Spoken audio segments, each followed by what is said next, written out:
Magandang umaga mga ka-happy hour. Narito ang mga balita para sa MBC TV Network News Update, 10 AM edition.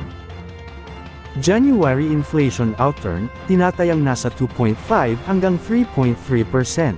Inaasahan ng Bangko Sentral ng Pilipinas na papalo sa 2.5 hanggang 3.3% ang inflation rate sa buwan ng Enero. Ayon sa BSP, ang pagtaas ng presyo ng petrolyo, pagmahal ng mga pangunahing bilihin dulot ng epekto ng nagdaang masamang panahon, at ang taunang pagtaas ng singil sa tubig at sintaxes ay nagdulot ng pagtaas ng presyo ng mga produkto at serbisyo ngayong buwan. Gayunpaman, bahagyang mababawasan ang epekto nito, sa pamamagitan ng mas mababang presyo ng bigas at singil sa kuryente. Tiniyak naman ng Monetary Board na patuloy nilang imo-monitor ang mga presyo, upang mapanatili ang price stability na makakatulong sa balanseng at pangmatagalang paglago ng ekonomiya at paglikha ng mas maraming trabaho.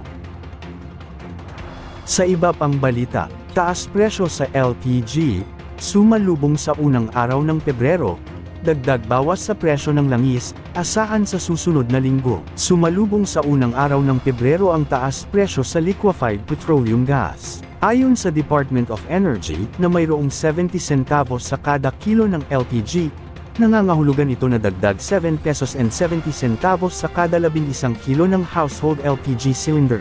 Isa sa mga dahilan na nakita ng DOE, ay ang mataas na demand ng LPG sa pandaigdigang pamilihan. Samantala, magkakaroon naman na dagdag bawas sa presyo ng mga produktong langis sa susunod na linggo.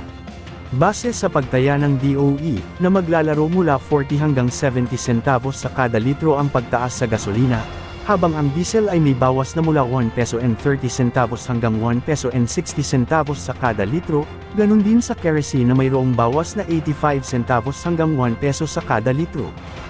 Sa araw pa ng Lunes, malalaman kung magkano ang dagdag bawas sa presyo ng mga produktong langis, na kadalasang ipinapatupad sa araw ng Martes. At yan ang mga balita para sa MBC TV Network News Update, 10 AM edition. Abangan ang mga susunod na balitaan mamaya, para sa 11 AM edition.